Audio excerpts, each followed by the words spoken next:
Raditu billahi rabba wa bil islami dina wa bi muhammadin nabiyya wa rasulah. Rabbi zidni ilma warzuqni fahma. Allahumma salli ala Muhammad wa ala ali Muhammad kama sallaita ala Ibrahim wa ala ali Ibrahim innaka Hamidum Majid. Mari kita fokus kembali pada lanjutan kajian surah Yunus. Nah, kita murojaah dulu. Tidak ada orang yang tahan dengan kemiskinan. Tidak ada orang yang bisa mau bertahan dengan kemiskinan. Semakin miskin, semakin rewel kepada Allah. Ya. Semakin miskin, semakin rewel kepada Allah.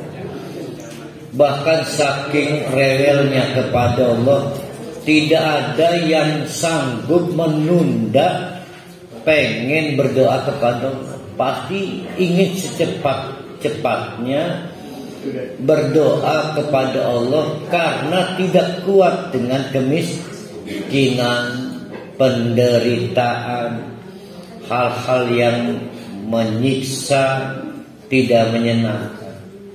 Nah, ini membuktikan setiap manusia mengenal Allah.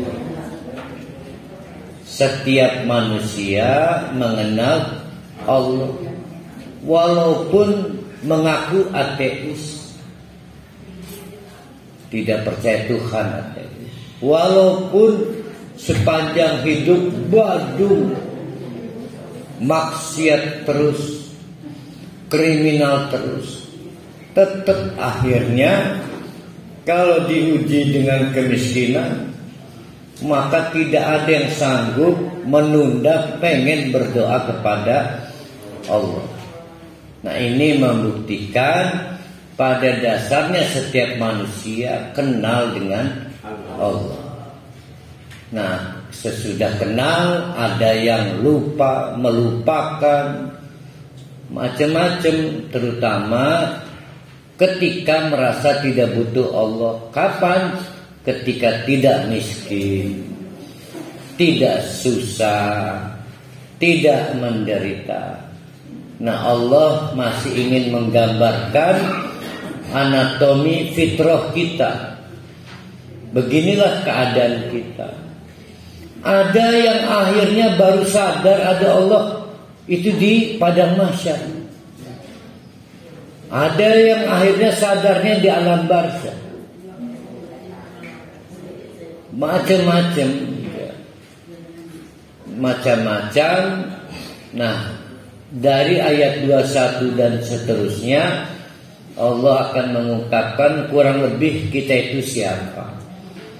Maka mari kita lanjutkan ayat-ayat kita. Allah berfirman, wa idza azaqna, dan apabila azaqna, ingat fazuku itu artinya cicip. Ada orang nyicip akeh, kan gak ada nyicip kok. Berarti azaqna itu sekedar cicip. Ada orang dikasih kanker payudara, kata Allah itu azabna, cuma dicicipkan sedikit dari penderitaan di akhirat nanti. Sedikit doang, tapi kita kan merasa kiamat runtuh kan. Apalagi kanker payudara, gosong di kemo, mati-mati juga. Ya udah gosong, hilang payudara kanan, hilang payudara kiri, mati-mati juga. Udah habis berapa mobil, sampai ban serep juga ikut dijual, saking habis-habisan. Nah, itu seberat apapun yang kita alami, tetap Allah menyebutnya wa idza adabna, dan manakala kami cicipkan, cicip annasa pada siapapun manusia, tidak laki, tidak perempuan, tidak kafir, tidak mukmin, semua sama. Rahmatan, kebaikan Allah. Rahmat,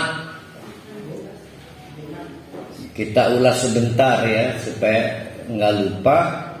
Rahmat itu belas kasihan Allah. Jadi kalau orang lain sudah dibikin stroke, nah kita ini cuma dikasihi Allah sehingga tidak dibuat stroke. Dikasihani Allah. Kalau Allah nggak kasihan, diembargo oksigen kita ini, sehingga harus beli oksigen dari industri. Tapi karena kasihan maka dikasih oksigen. Nah, belas kasihan Allah pada kita itu disebut rahmah. Mestinya karena jorok kita ini kena kolesterol, tapi nyatanya yang kena kolesterol orang lain duluan. Nah, itu namanya kita dikerunyani, dibelas kasihi oleh Allah. Nah, kita diberi rahmat oleh Allah, diberi kesenangan. Taunya dari mana? Orang lain sudah stroke, kita belum. Orang lain udah mati, bahkan tidak sempat tobat, nulis wasiat juga enggak. Kita masih dibikin hidup. Udah tua lagi kita ini, masih urip baik nih. Ya. Nah, itu namanya rahmat. Jadi diberi belas kasihan.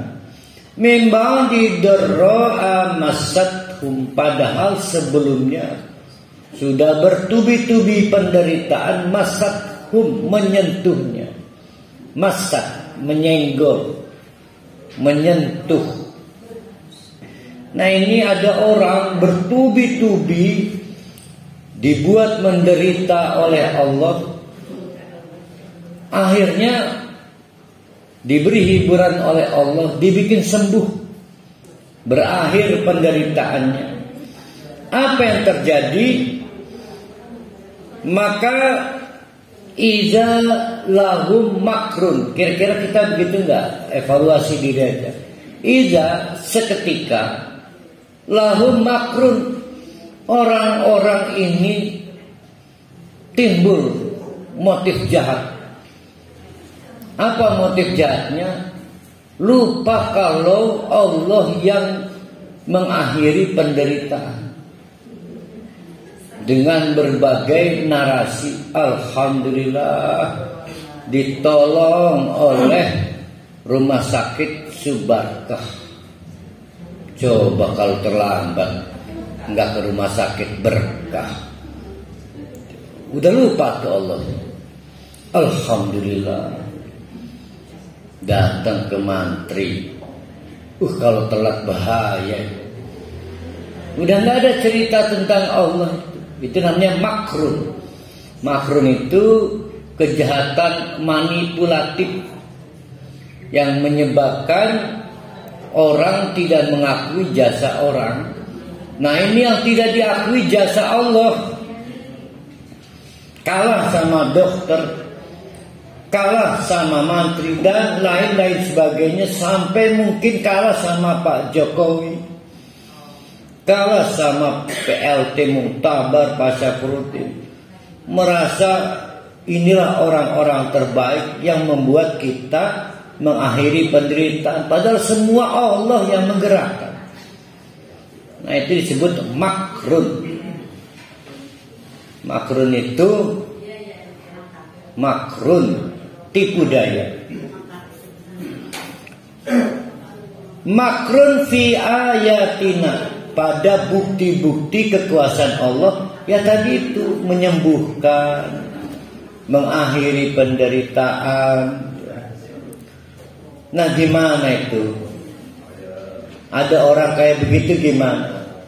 Maka Nabi Muhammad dipaksa, "Qul hai Muhammad sallallahu alaihi wasallam, omong itu kepada orang-orang yang bangor itu." Itu namanya bangor. Lupa kacang, lupa kulit, tidak tahu terima kasih. Orang-orang seperti itu harus ditegaskan, jangan coba-coba menghilangkan kebaikan Allah. Kenapa? Allahu asra'u makran. Allah itu kalau soal makar, soal tipu daya itu paling cepat lagi. Kita coba-coba menghilangkan kebaikan Allah, maka Allah mengakhiri kebaikannya.